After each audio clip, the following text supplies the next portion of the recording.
Since the beginning of mankind, music has surrounded us. It embeds itself into neurological pathways which affects our thoughts, emotions, and the way we live our lives.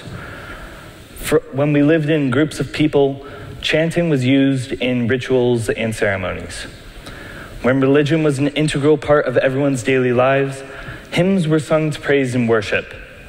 Nowadays, there's music for nearly every action and event in our lives.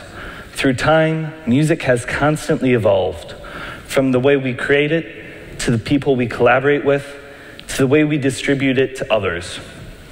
I want you to take a moment and imagine the last music concert you went to. What kind of instruments were there? Was there a conductor, a group leader, or band leader? Did you interact with the music other than observing it?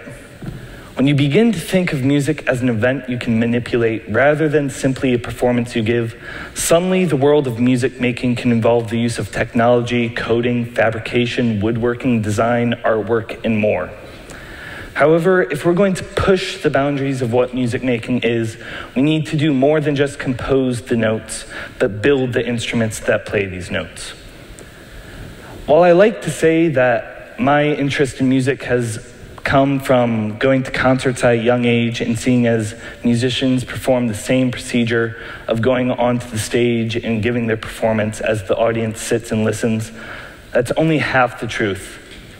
In reality, my interest in music comes from my 7th grade music teacher, who, during my time in middle school, started a group called Sonic Workshop, which gave students an opportunity to pursue music in a way that the time restraints of class did not allow them to do. It was through this group that I was given the opportunity to start the construction of a new way to play music.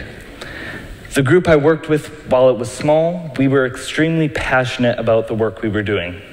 And after brainstorming pages upon pages of what to build, we eventually settled on building a pair of gloves. Now, this pair of gloves worked because we wanted the music to be literally at the fingertips of the musicians.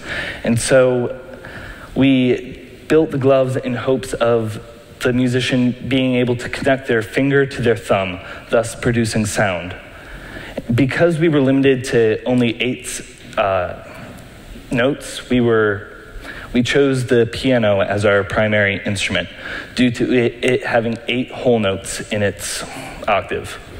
From there, we began the construction of our gloves, and when we finished, an event at the AnnArbor Hands-On Museum called Tech Twilight was approaching.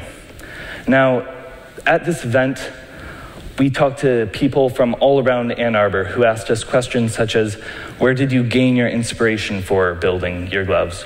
How did you build your gloves? Where do you go from here? And while we didn't have any answers at the time, we worked our best into gaining the answers for those questions.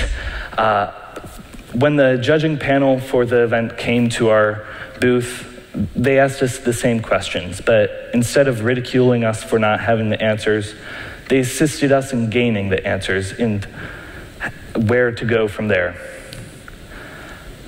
At the end of the night, the same judging panel came back to our booth and presented us with the Mind-Blowing Award, which gave us enough motivation in ourselves that we could do something with music in a way that hadn't been done before, that we built the next project, which was a panel which allowed people to approach it and begin touching it and make music. The panel worked by having 2 sides, a geometric side, which was made out of copper wire, which required the user to explore the board and find different areas of where the music was, and it consisted, and the other side, which was a cityscape painting, made out of graphite paint.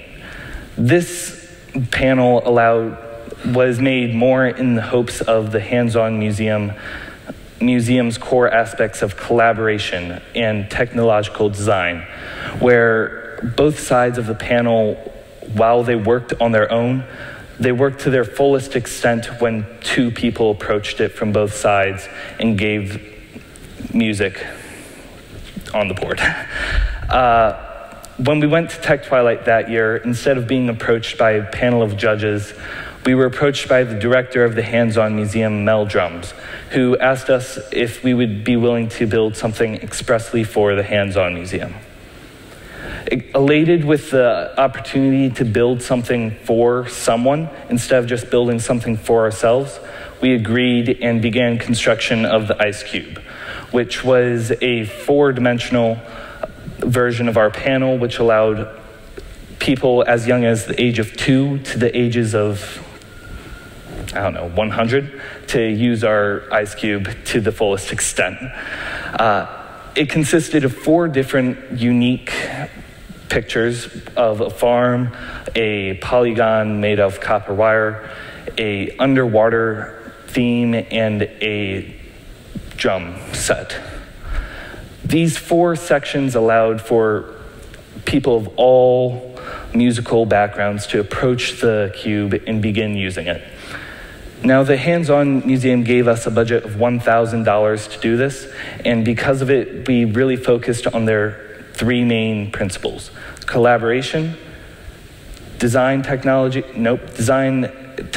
and education technology. These 3 principles were met when we presented the Ice Cube at their board, and they gave the cube to the public to use for 1 week. Impressed with the amount of exposure it got and the response it received, the Hands-On Museum decided to build a workshop at the AnnArbor Hands-On Museum called Sonic Workshop, which incorporated our panel, which incorporated our cube, and gave people from all over the Ann Arbor area a chance to build their own rudimentary versions of our projects. We are currently in an area of musical generation, and where we go from here will define the next generation of music. People like Imogen, who are developing gloves to manipulate recording processes of music. People like Evan Cale, who are taking already existing instruments and manipulating them so that they incorporate technology and are able to produce sound that wouldn't be possible without the use of this technology. These are the people that are changing the world of music as we know it. And they are the people that see that the next generation cannot move forward without our help. Thank you all. Good night.